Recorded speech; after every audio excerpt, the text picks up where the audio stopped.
there she goes. Hello. Okay, folks, right now it's time to pin your luggos back, because I'm going to tell you a story which is all about, you guessed it, the railways. Did you know that we use 18,000 trains per day? It's an awful lot of trains, an awful lot of people, and an awful lot of miles. In fact, I travel around about 30,000 miles per year by train, and I can't think of a more relaxing and comfortable way of doing things. Well, our story today is about something else, or rather, someone else, a young lad called Robbie.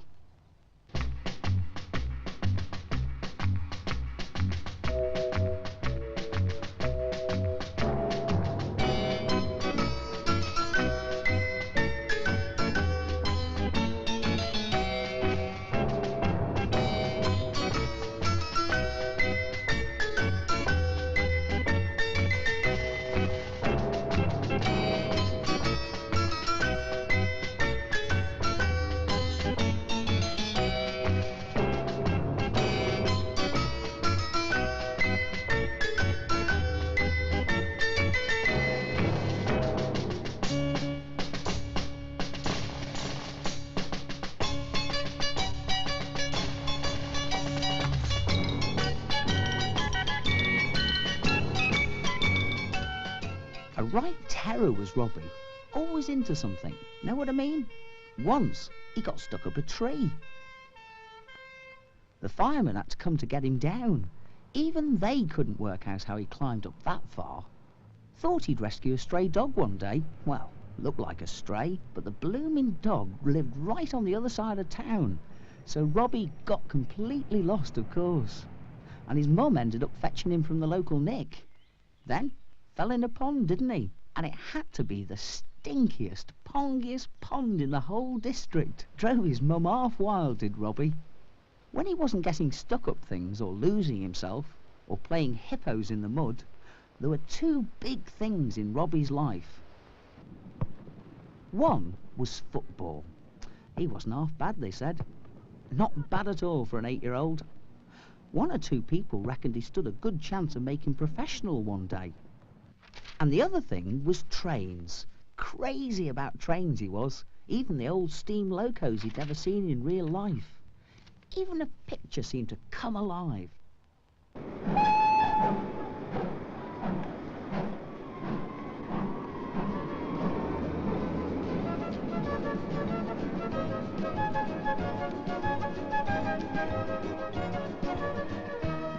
Robbie read about trains and watched them on the telly. Even went down to the station to see them now and then. So one way or another, he knew a bit about the terrific changes there had been. Automatic signalling, rails welded into long sections to give a nice smooth ride, and all sorts of brand new things. And brand new trains come to that make the railways faster and faster, more and more exciting.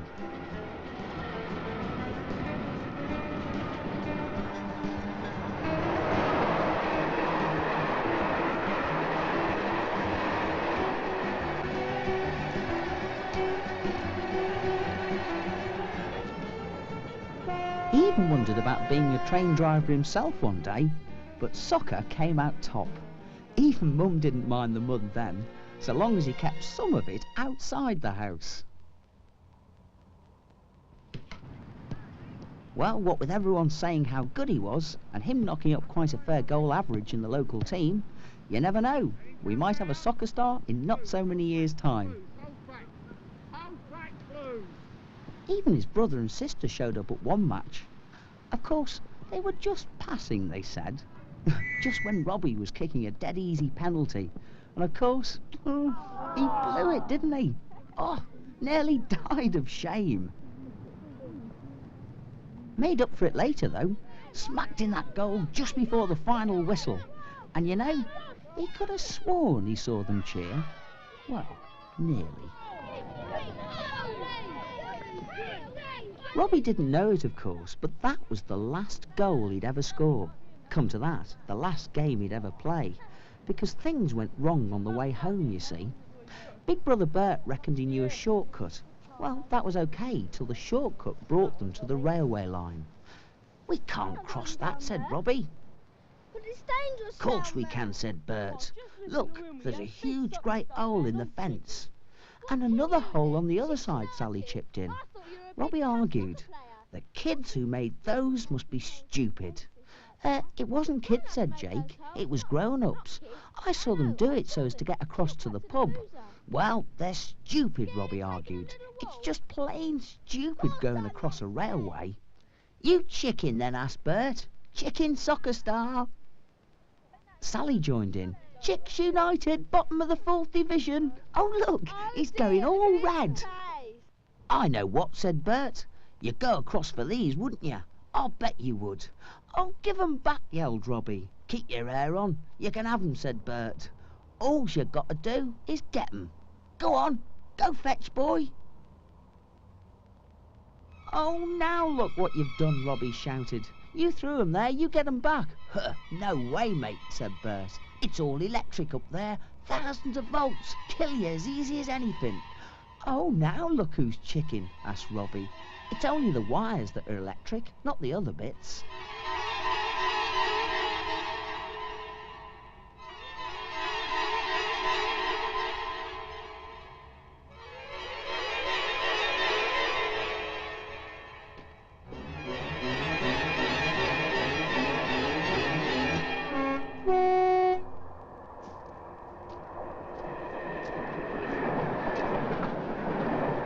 Here, let's get out of it, said Bert. What about Robbie? Sally protested.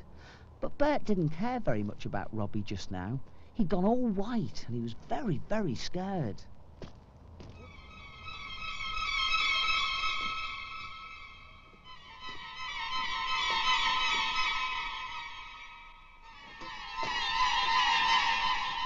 Come on, Robbie, what are you doing? Yelled Sally.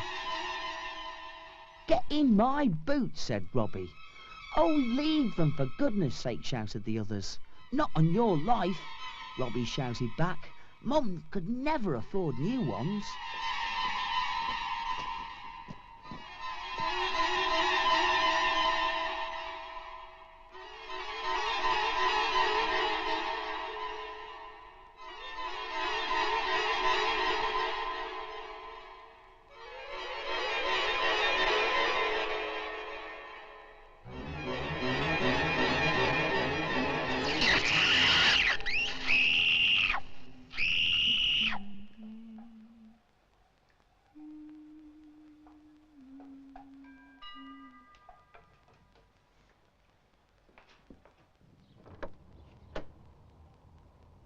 Mrs. Hayward?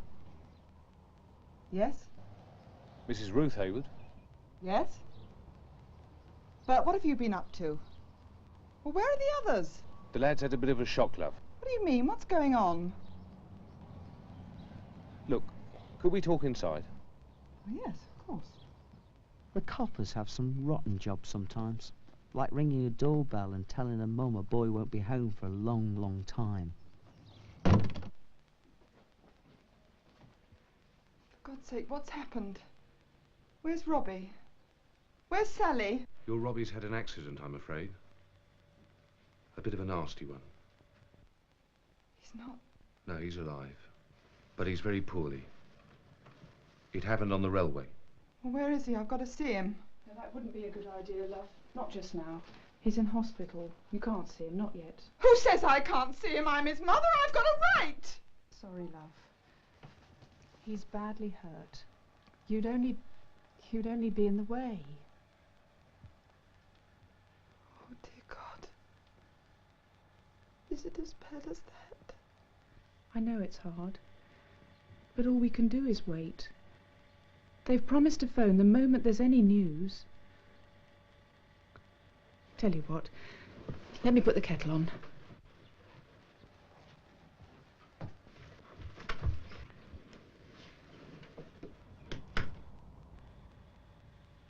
But how did it happen? Best not to go into all that now. I've got to know what the hell happened. Well, we haven't got all the details yet. What happened? But it seems the kids were down... The copper didn't tell it all, of course. But 25,000 volts, 100 times what you get at home. Well, it just fries you.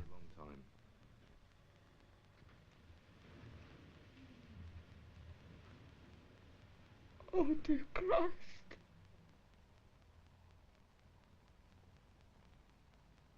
And Sally was in hospital too, they said. No, she wasn't hurt. But all of a sudden she couldn't speak, you see. Not a word. She just lay there and stared. Didn't seem to notice anything. Best to drink it up, love. It'll do you good. You've had a bit of a scare. Bert ought to drink up his tea and keep warm, they said. He'd had a nasty fright. Sorry, love.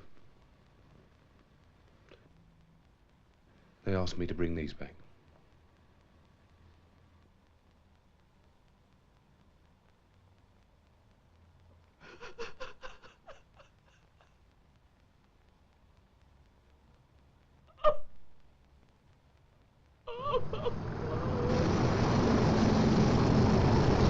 It could be you've seen men working on the tracks.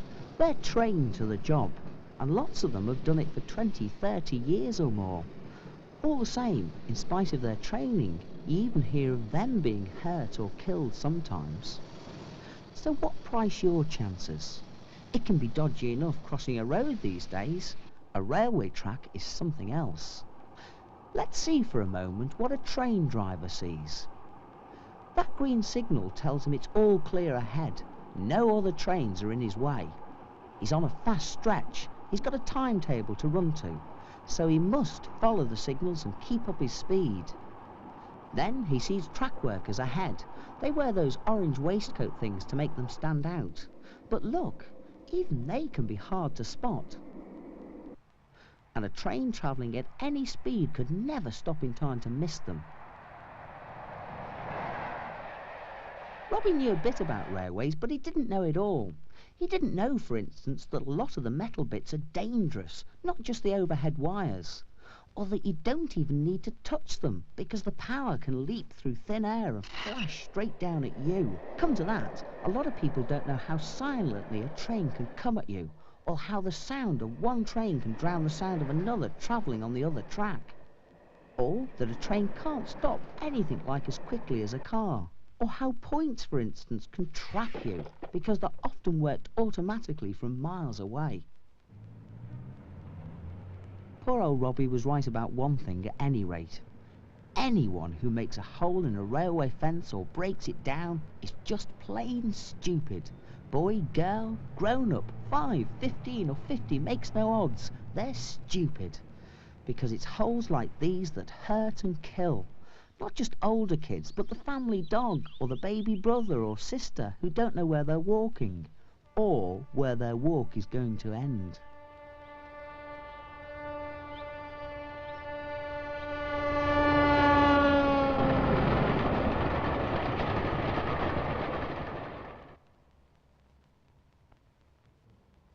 Robbie still keeps his boots. Nobody knows why. Not even Robbie. After all, they'll never be any use to him. Chances are he'll spend the rest of his life in his wheelchair.